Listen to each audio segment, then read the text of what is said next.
Welcome to Daily Armor. Today we're going to be in Philippians chapter number 2, looking at verse number 5. Philippians chapter 2 and verse number 5, and it says, "Let this mind be in you, which was also in Christ Jesus." Let this mind, let this attitude, let your thoughts, let this mind be in you.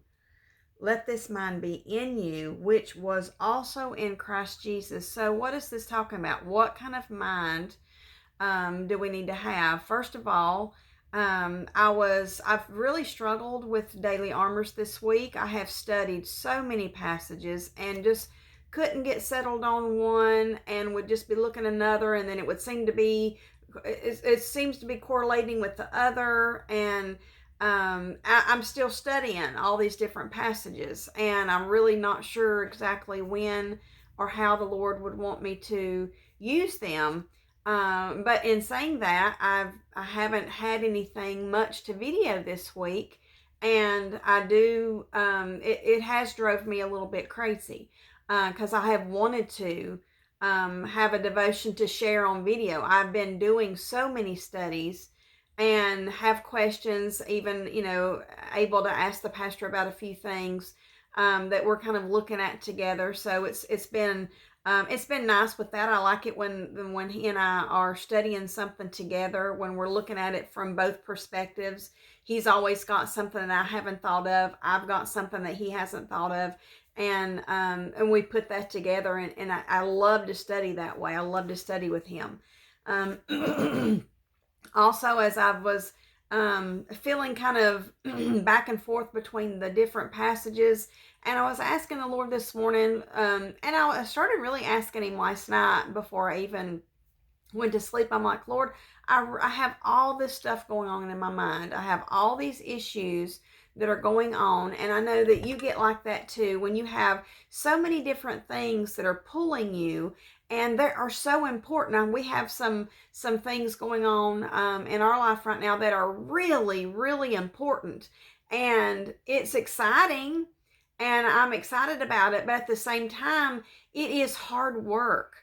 And it is really boggling my mind trying to keep it all straight, and kind of, while we're waiting on the Lord to give us some direction in some certain areas, and we have some questions, and we're waiting on the Lord. And so this morning when I woke up, and I'm like, Lord, I really need some direction, and I need some help. And so I went to my list of Psalms that I like to go to, and one of them that stands out to me is Psalms number 37. I have it wrote down, and I've got some action words in there, things that I'm supposed to do, things I'm not supposed to do. The first word and that grabs my attention in Psalms 37 says to fret not. So he's trying to, the Lord is using this psalm to get me to stop fretting about it. To, I just want to do the right thing, and I just want to keep it all straight. And he's getting me to just calm down, quit fretting about it, and let's get a plan. And so as I was reading through Psalms 37, and also read Psalms 101 this morning, it was, as a praise psalm to him, after I was, already prayed over my prayer sheet, and just trying to get my mind set. And so then the word mind come to mind. That I need to get my mind focused. And how do we get our mind focused when sometimes our own things are going on so much, it's overwhelming us? And how do we reset our mind to have that mind like Christ? And then what kind of mind are we talking about? And so let's look at Philippians 2 a little bit more in depth. First of all, I want to start with Jesus as the best example, and then I want to back up to verse number 3 and 4, which is going to help us on what we're supposed to do. But let's look let's read verse 5 again, and then I'm going to read verses 6 through 8, and that is a good example of how Jesus is always the best example of what he did, and what kind of mind he had, what his thoughts were about, what he did. And so let's look at that again. Verse number 5 again says, "Let this mind be in you, which was also in Christ Jesus. So what kind of mind does God want me to have?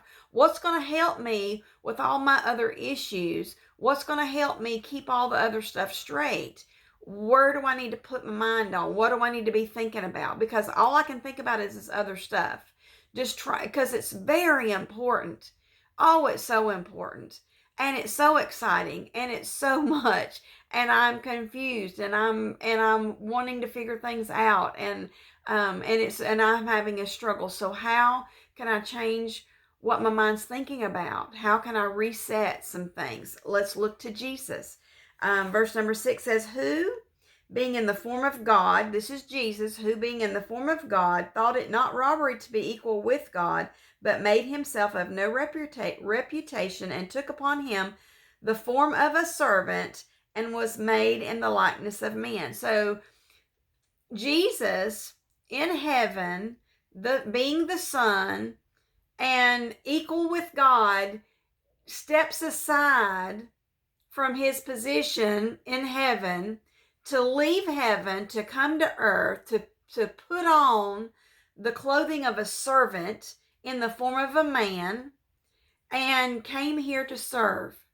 So what kind of mind do I need to have? I need to have a servant's mind. I need to have a servant's heart. I need to be thinking about others. How am I going to figure out all this other stuff? I'm going to let Lord work it out. One of the scriptures that I went to, and one of the things in the Psalms 37, that it said, wait on the Lord. And when I read that, it was like, I know you're pondering on all this. I know that there's a lot going on, and just give it some time. Wait on the Lord. Wait on the Lord. My tag on my car says IW8 4HQ. I wait for his cue.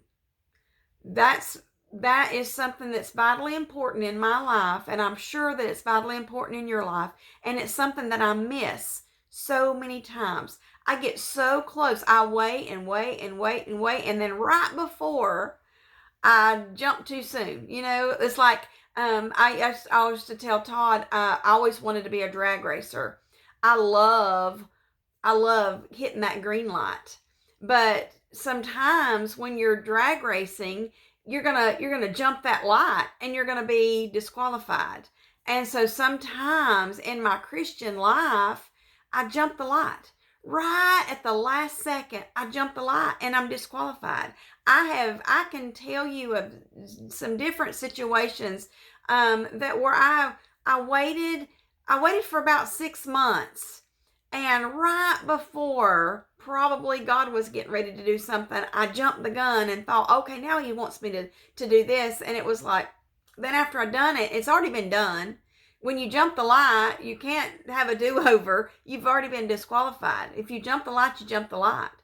And I jumped the light of Jesus a couple of times in my Christian walk, where I did something just a little bit too soon. Just a fraction. Just a little bit too soon, because I'm like that drag racer, and I'm watching and I'm watching and I'm watching, and I'm ding, ding, ding, and I want to go, and I want to hit that light just at the right time. And I'm ready. I'm like, when I'm waiting on the Lord, I'm on the edge of my seat. I am on the edge of my seat, and I am so ready to jump. It's not even funny. I'm so ready to jump. And my dad let my brother have a race car and let him race, but he would let me race, and I wanted to race so bad. I wanted to be a race car driver. But I've just got that mindset that I'm on the edge of my seat, and I am ready. I am ready. If you could imagine being in the car with Todd and I, especially if I'm in the passenger seat, that's when it's an issue. And I'm like, the light's green. Would you go? He's like, it just turned. I'm like, it turned like a millisecond ago, and he's not went yet. And I'm like, would you go? And so that's where that's kind of the way I am. I'm wired that way. I'm on the edge of my seat. I am excited, and I am like, that minute that green light is on, I am ready to go. Whether it's at a stoplight or whether it's, waiting on the Lord. And I will say that I have failed in this area several times where I've been disqualified. I waited, and just that little bit too soon did I jump the gun. And so in not wanting to do that this time, I'm asking God, how can I not jump the gun? Get my mind off of me. Get my mind off my stuff. Get my mind off. I'm so afraid I'm going to miss it. I'm so afraid I'm not going to get to go do something. I'm so afraid I'm going to miss an opportunity, that I jumped too soon. And I'm asking the Lord this morning, Lord, how can I reset some things where I'm not going to jump at it too soon? I'm not going to be disqualified. And he says, get my mind right. Let this mind be in you, which was also in Christ Jesus. And he was a servant. He served. So what I got to do is I've got to get my mind off all the stuff I've got going on and put my mind on others. Serve others. That's what he did. Let's go ahead and continue reading. Verse number 6 again. Who being in the form of God thought it not robbery to be equal with God, but made himself of no reputation, and took upon him the form of a servant, and was made in the likeness of men. And being found in fashion as a man, he humbled himself and became obedient unto death, even the death of the cross. So Jesus took it so far that he said, you know what? You're more important and I'm more important. And that because we were sinners that needed to be saved, he saw our needs. He saw my needs and your needs. And he put the needs that he had, he put the how he was comfortable in heaven, how he had everything that he needed in heaven.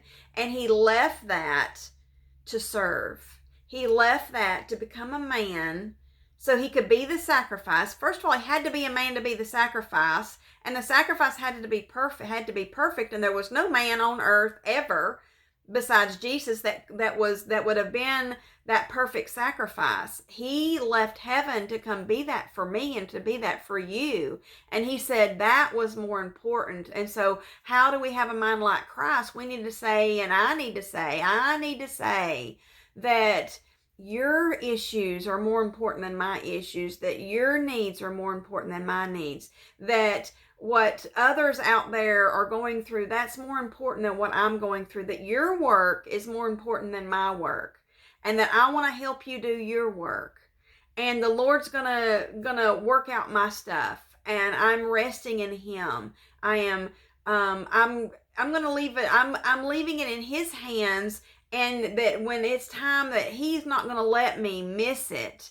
He's not going to let me miss it. When he says go, he's going to say, okay, Teresa, now it's time. I'm like, okay, but what am I going to do in the meantime? I'm going to serve others. And I love doing that. And my body can physically be doing a lot of things, but my mind's still pondering on some of my stuff. And it says, let this mind be in you. So it's not just the physical things. There's a lot of physical things that I do for others. But in the back of my mind, I'm still thinking about my issues. I'm still pondering on, what's going on in my life. I'm still worrying about or concerned about, as Christians, we don't want to say we worry. We want to say, I'm deeply concerned. I'm deeply concerned about some things. I want to get my work right. I want to do my work right. I want to do a good job for the Lord. I want to do my job. I take my job very seriously, and I want to do a good job for the Lord. And he's saying to do that, get your mind off yourself and put it on others. Now let's look back up here to verse number 3 and 4. Verse number 3 and 4 that says, let nothing be done through strife or vainglory, but in lowliness of mind, let each esteem other better than themselves. This is how we put it into practice. This is the application for me and for you. Jesus is the example. Verse number 5 is kind of like, this is what you're to do. Now, verse number 3 and 4 are some specific examples of how me and you can apply this to our daily life. And how I'm going to apply this to my daily walk today. I'm going to apply this today. It says, let nothing be done through strife or vainglory, but in lowliness of mind, let each esteem other better than themselves. Your problems are better than my problems. Your issues are more important than my issues. Others others are more important than myself. Let this mind be in me. Let this mind be in you, because it was also in Christ Jesus. Verse number 4 says, "Let not every man on his own things." What does that mean? That means for me to quit concentrating on all my own stuff, all my own work, all my own issues, all my own problems. Just take my mind off of it. But every man also on the things of others. So where can I put my energy? I have all this energy. Sometimes it doesn't come out physically, but it's all in my it's all inside. Sometimes I have trouble getting it out, but I have all this that I want to be actively doing. How do I put that to use? And it says very plainly, but every man also on the things of others. So that's what I'm striving to do today. And I'm striving to see, like, is there somebody that needs some help today? I have a lot of work to do. I have a lot of things. But God's saying, your stuff's not important. When you want, if while you're waiting, if you'll put your energy into others, and then what I'm saying is that I'm going to rest and that God's got this all under control. And He's going to let me know I'm not going to miss that light. Now, maybe I don't hit that light, right when boom, right when it dings, but he's not going to let me miss it, the green light. But what I am prone to do is to jump the gun and be disqualified. And I don't want to be disqualified. And I'm not talking about losing my salvation. I'm just talking about missing some opportunities, missing some blessings because I've jumped the gun and I've made a decision just a millisecond too soon. And if I would have just waited one more day, one more week, one more month, whatever the case may be, then God had something way better in store for me. But I got to that point and I jumped the light, and I don't want to do that. And if you're at that point, you don't want to jump the light. You don't want to jump too soon. Think today of what somebody else might need. What is something that that you hear about, that you are exposed to, that it's in your, in your wheelhouse to be able to help and do for you to stop. That's what I'm doing today. I'm going to stop working on my stuff. Stop pondering and thinking and just driving myself crazy on my things. And I'm going to say, hey, who can I help today? How can I serve someone today? How can I tell myself my stuff can wait?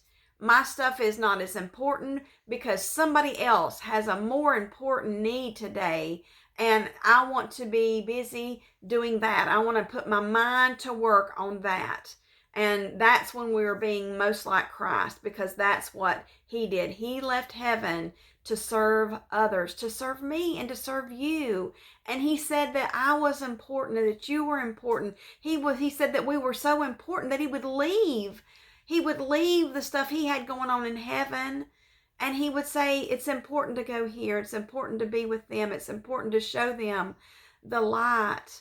It's important to show them how to serve. And the way that He shows us how to serve is that He was a servant Himself and He served.